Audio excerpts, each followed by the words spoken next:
Merci de me suivre dans cette série consacrée au café à domicile, les bases.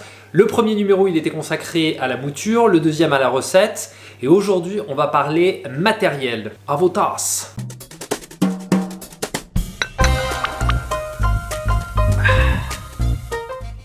La façon dont vous buvez actuellement votre café vous convient-elle vraiment? Moi, c'est la question que je me suis posée à un moment donné. Le premier café que j'ai bu, ça a été un expresso. Ensuite, je n'ai bu que ce café-là pendant des années, jusqu'à ce que j'essaye le café filtre. Et là, j'ai pris une grosse claque, ça a été une révélation. Donc le premier conseil que je peux vous donner, c'est d'aller dans vos coffee shops, discuter avec les baristas et leur demander qu'ils vous fassent essayer leur méthode favorite. Vous pourrez pas toutes les essayer, mais ils pourront sûrement vous en faire essayer une ou deux. Le schéma que je vous présente tout de suite va vous montrer quelques méthodes de la plus légère à la plus forte. Alors, il y a les méthodes principales, elles y sont pas toutes, mais voilà, on en a déjà quand même pas mal. Plus léger, j'en parle souvent, c'est la Chemex, avec un profil très aromatique. Et la plus forte, ça va être l'Ibrick, qui est beaucoup consommé en Orient. Alors, qu'est-ce qui va faire que ça va être plus léger ou plus fort? Il y a plusieurs choses. Déjà, il y a le ratio dont je vous parlais dans le numéro 2 de la série. Il y a également la granulométrie ou la finesse de la mouture dont je vous parlais dans le numéro 1. Et l'autre façon d'expliquer pourquoi un café est plus léger et plus fort,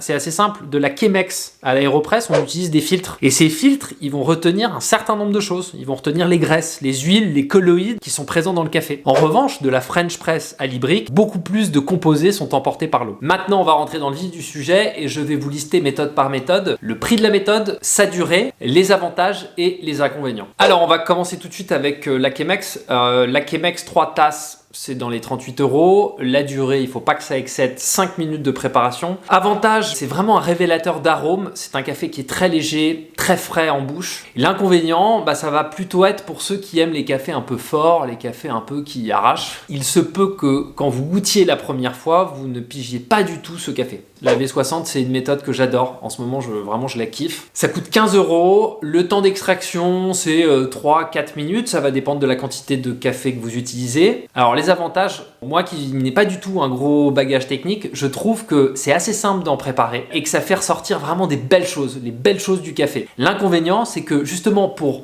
faire ressortir l'essence et toutes les subtilités d'un extraordinaire café, il faut être techniquement très très fort. Siphon ou cafetière à dépression, à peu près 80 €, temps de préparation 10 minutes. Les avantages, je trouve ça super beau, c'est génial de s'en servir et de se voir cette espèce d'alambic où l'eau remonte, prend le café, le faire descendre. D'ailleurs, j'ai préparé un siphon chez un copain producteur d'huîtres. Vous pouvez regarder la vidéo juste ici. Les inconvénients, c'est long et c'est précis. Donc si vous n'avez eu l'habitude que faire des cafés en French Press, commencez pas par le siphon, ça va vous dégoûter. La cafetière électrique, ça c'est une cafetière qu'on présente plus. Qu'est-ce que j'ai pu boire du café en cafetière électrique ou du jus de chaussette? Ça coûte dans les 30, 40, 50 €, mais ça peut monter jusqu'à 200 €. Temps de préparation, ça dépend de la quantité de café que vous mettez. Les avantages, l'avantage principal, c'est que vous mettez votre café, vous appuyez sur un bouton et vous n'avez pas d'autre chose à faire. L'inconvénient, si vous mettez un café dégueulasse dedans et si en plus, une fois qu'il est prêt, vous le laissez dans la cafetière chauffer toute la journée, alors là, il sera dégueulasse. L'Aéropress maintenant, l'Aéropress, c'est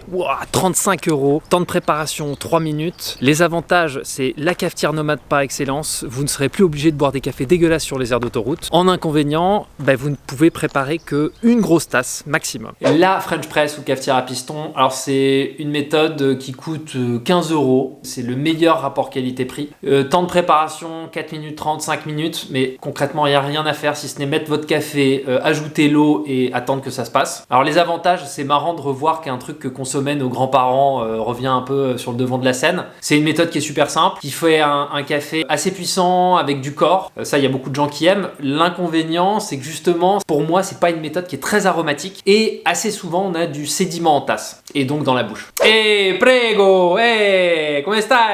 Oui, je suis obligé de vous parler de la cafetière italienne. Bialetti, Alessi, ça coûte dans les 30 €. Temps de préparation, c'est très rapide. Les avantages, c'est vraiment un objet qu'on a l'habitude de voir dans toutes les cuisines. C'est un objet qui fait partie du quotidien. C'est très marrant de s'en servir. Ça donne un café qui est assez proche de l'expresso. L'inconvénient, ça va être que justement, c'est un café qui est très fort et que parfois beaucoup de gens laissent brûler sur le feu malheureusement. Les bonnes machines à expresso, ça commence à 300 € environ. Temps de préparation du café, c'est 20 à 30 secondes et le temps de préparation se retrouve dans les bénéfices. C'est également un café qui est broyé à la demande, donc ça c'est génial. Dans les inconvénients, il y a le prix bien évidemment. C'est un café qui est très explosif, très suave, très long en bouche. Donc moi par exemple, boire ça toute la journée, c'est pas possible. Les bricks, c'est la manière dont on va consommer le café en Orient. Le petit ustensile que vous avez là, ça coûte 15 € et le temps de préparation, c'est 10 minutes. Et alors cette fois-ci, je vais commencer par les inconvénients. L'inconvénient, c'est que c'est un café qui est très fort, qui est très amer, et on va en tirer un bénéfice, un avantage, c'est qu'en général, c'est servi avec un loukoum. Donc vous voyez, le loukoum, c'est très sucré, et ça va venir justement contrebalancer cette amertume. Alors, est-ce qu'il y a des coûts supplémentaires? Oui, il y a des coûts supplémentaires, mais vous allez voir, ils sont minimes. Déjà, en fonction de la préparation, il va peut-être falloir que vous achetiez des filtres papier, mais c'est vraiment pas cher. Et les deux indispensables pour réussir un café digne de ce nom, ça va être la balance. Alors la balance, soit vous en avez une, soit vous en achetez une, c'est dans les 30 €. Et le moulin, c'est 50 €. Parce que je vous vois venir avec votre moulin Peugeot, très joli, mais ça ne broie pas le grain de manière régulière. Et de la régularité quand vous préparez un café, vous en avez besoin. Merci beaucoup de m'avoir suivi. Le numéro 4 sera consacré au café. N'hésitez pas à vous abonner, à partager, à activer la petite cloche et surtout,